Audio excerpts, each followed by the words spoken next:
नमस्कार, मैं हूँ रेखा उपाध्याय। ये है शीला भक्ति भजन। आज इनके चैनल पे मैं एक बेटी भी गा गीत सुनाने जा रही हूँ। आप सबको अच्छा लगेगा तो कमेंट में ज़रूर बताना। रोई रोई बेटी पूछई सुन मोरे बाबा, अरे कैसन रीतियारी बाजरे लालनवा, अरे कैसन रीतियारी बाजरे लालनवा। रोई रोई बेटी पूछई सुन मोरे बाबा, अरे कैसन रीतियारी बाजरे लालनवा, अरे कैसन रीतियारी बाजरे लालनवा। मैया के गोखिया में दुई रे लालनवा, अरे करे वाहिनी का भाई रे लालनवा, अरे करे वाहिनी का भाई रे लालनवा।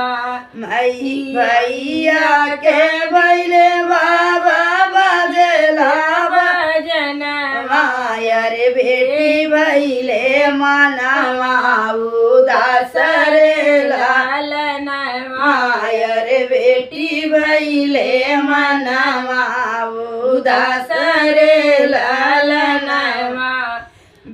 रोई रोई पूछे सुन मोरे बाबा, अरे कैसन रीतियारी बाजरे लालनवा, अरे कैसन रीतियारी बाजरे लालनवा। बेटा के रखवा अपनी बकरिया, अरे बेटी के भेज दूरी देश रे लालनवा, अरे बेटी के भेज दूर देश रे लालनवा।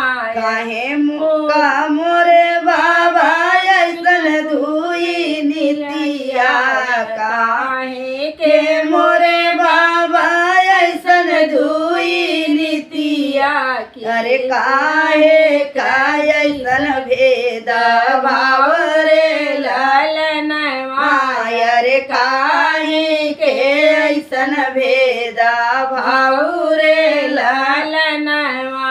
नाही मोरी बेटी कौन दुई ऐसन नीतिया, अरे नाही बाटे कौनो भेद भाव रे लालनवा, अरे नाही बाटे कौनो भेद भाव रे लालनवा। तोहरा जन्म बेटी बजला बधैया, अरे खुश है घरवा के लोग रे लालनवा, अरे खुश है घरवा के लोग रे लालनवा।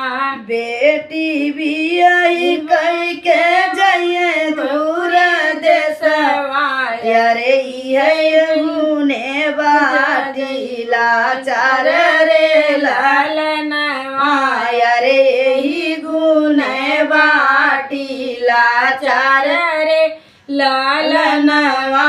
अरे ऐसे हउए रीतियारी बाजरे लालनवा, अरे ऐसन हउए रीतियारी बाजरे लालनवा।